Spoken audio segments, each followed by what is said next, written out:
বৈভব সূর্যবংশীকে ভারতের সিনিয়র দলে দেখতে চাই, এটা আমাদের সবার দাবি।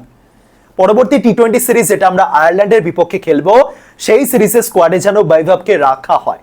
প্লিজ বিসিসিআই প্লিজ, এই টপ ফর্মের বৈভবকে যদি আন্তর্জাতিক ক্রিকেটে এখন না আনা হয়, সেটা কিন্তু ক্রিকেটেরই ক্ষতি।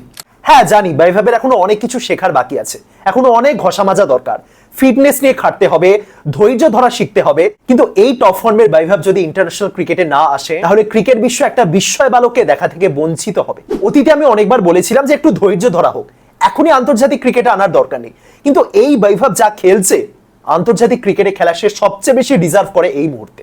বৈভব এত ছক্কা টক্কা মারে, অনেকে ভাবেন যে বৈভব হলো ব্লাইন্ড স্লোগার, প্রত্যেকটা বল চালাবে, ব্যাটে লাগলে 6, না লাগলে আউট। কিন্তু বৈভবের ক্রিকেটের বেসিকটা খুব স্ট্রং। ভুবনেশ্বর কুমারের এগেনস্টে বৈভব যে স্ট্রেট বাউন্ডারিটা মারলো, ওই সুইং বলটা জাস্ট দিশা দেখালো, দারুণ। বা ওই যে আপার কাটে পয়েন্টের উপর দিয়ে বাউন্ডারিটা মারলো, কজন মারতে পারে ওরকম। বা ওই ধরুন হ্যাজেলউডের বিপক্ষে বৈভব যে কাট শটটা মারলো, উফ কি সুন্দর।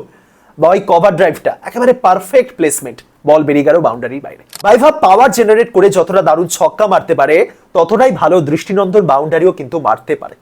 এই বৈভবকে আন্তর্জাতিক ক্রিকেটে আনা হোক। একটা সিরিজে যদি বৈভব ব্যর্থ হয়, তার ক্রিকেট ক্যারিয়ার পুরোপুরি শেষ হয়ে যাবে এমনটা একদমই নয়।